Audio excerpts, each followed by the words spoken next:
Maybe you agree with their sentiments, or maybe not. Andy RHODESWell. That's the FA Cup over for Leeds for another season and, barring Marcelo Bielsa, I'm not sure many of us will be too disappointed.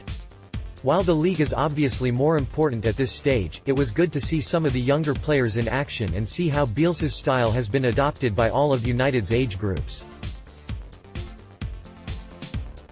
Leeds' more experienced youngsters, Jamie Shackleton and Jack Clarke, looked sharp while Tyler Roberts thrived in the number 10 role in the absence of Pablo Hernandez. The young forwards were almost allowed to attack at will with the likes of Adam Forshaw patrolling the midfield. The only real problems came in defence where the makeshift backline was prone to long balls over the top. That probably won't irk Bielsa as he plans for Frank Lampard's derby on Friday night where much more will be at stake. Leeds might be out of the cup but at least an improvement on Sutton and Newport. Man of the match, Tyler Roberts. Matthew Evans' 3 defeats on the spin is never a good look and especially not for a team with promotion ambitions. But I agree with Leeds United's head coach, Marcelo Bielsa, that we have been unlucky to come away with nothing over the last week. The second string put up a decent showing at Loftus Road but were unable to impose Bielsa's style in the same way that the first team do week in, week out. Gianni Aliowski, Luke Ayling, Bailey Peacock-Farrell and Jack Harrison have all taken flack this season but, in this environment, they looked the better performers. Even the very promising Jack Clarke was quieter than we've seen of late in his goal-scoring substitute appearances for the Whites. It was a fairly even third-round FA Cup game overall with a result that we can't complain too much about. And there are plenty of positives we can take away from it for our league campaign with the path now clear for a tense but exciting run-in. Bring on Derby. Man of the match, Gianni Aliowski. Sean Smith. The good news from Loftus Road, Bailey Peacock and Farrell did well and a few of the youngsters got some minutes with the big boys. Tyler Roberts looked sharp, Jack Harrison didn't. Gianni Aliowski is being more relevant whereas Lewis Baker isn't and will never play for parent club Chelsea and, depending on injuries, possibly not again for Leeds. United played some bright stuff going forward but the lineup at the back was all a bit silly and underlined that no one at Elland Road really fancied a cup run. Pontus Jansson will return, as will Liam Cooper and the 3 defeats on the trot will disappear into insignificance. The FA Cup is for teams with large squads or who occupy mid-table anonymity and QPR progress, though not for long. We sigh and breathe hey-ho but on Tuesday night we take on Frank Lampard's Derby County with a few rested legs that will be itching to take the first step on a winning run. Maybe a cup win next year, chaps. Man of the match, Gianni Aliowski. Michael Gill. Once again, United suffered an early exit from this once proud competition.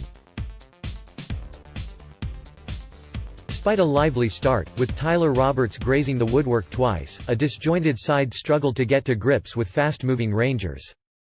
Predictably enough, the Hoops went ahead with a penalty converted by Ota on 25 minutes. United's hopes soared when they were awarded a free kick just 2 minutes later. Lewis Baker smashed a shot which Rangers keeper Matt Ingram could not hold. This left Aapo Halme with the simple task of tapping the ball into the net for his first senior goal for the Whites. Halme did not return for the second half and it was clear that Marcelo Bielsa's strategy was going to be an attacking one. Win at all costs seemed to be the plan. Further changes were made, causing the Whites to lose their shape even more. BPF pulled off some amazing saves but Jake Bidwell sealed the victory for QPR on 75 minutes, leaving United to ponder on what might have been. Man of the match, Bailey Peacock-Farrell. Keith Ingham. Leeds fell to their 3rd defeat in a row at Loftus Road. The 2-1 reverse was not surprising as Marcelo Bielsa decided to play most of the under-23s in the game to give the first team a weekend off. What is plain is that Lewis Baker, Tyler Roberts and Jack Harrison aren't good enough to supplement the first team. They were given an opportunity but none of them took it with both hands.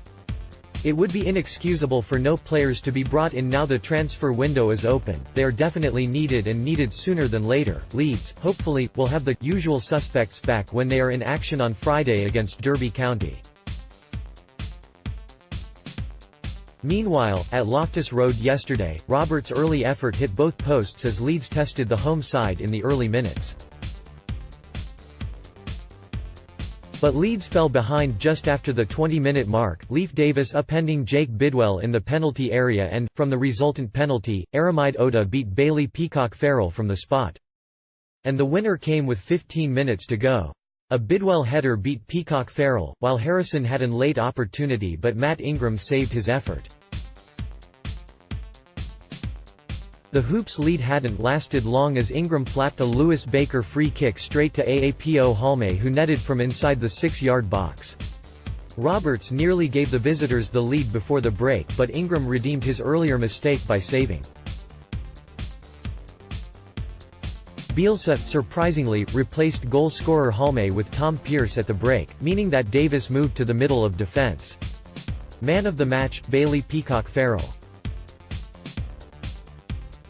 David Watkins. There is no point being too upset about this defeat to Queen's Park Rangers. We all know the championship is the real prize and there was always the possibility the FA Cup would be a distraction we did not need. Neither can we talk about 3 defeats in a row being a sign of a decline as this team was so different to the usual 11 we'd expect to see in a league game. So, we have to look at this one as a one-off, and, as a one-off, with a young inexperienced side bolstered by the likes of Gianni Aliowski, Luke Ayling, Adam Forsaw. And the Flying Peacock, I thought we did okay. Bailey Peacock Farrell, in particular, had a fine game with several first-class saves that will hopefully boost his confidence in the coming matches. Of the rest, well, there were some familiar weaknesses. And a goal from a header in our own penalty box is something we are growing accustomed to, and quite why we took the tall Aapo Halme out of the makeshift defense I will never understand. None of the second-string players really did anything to suggest they are going to play any more than a minor supporting role in the championship run-in and I'd still like to see a few quality additions to the squad. Man of the match, Bailey Peacock Farrell.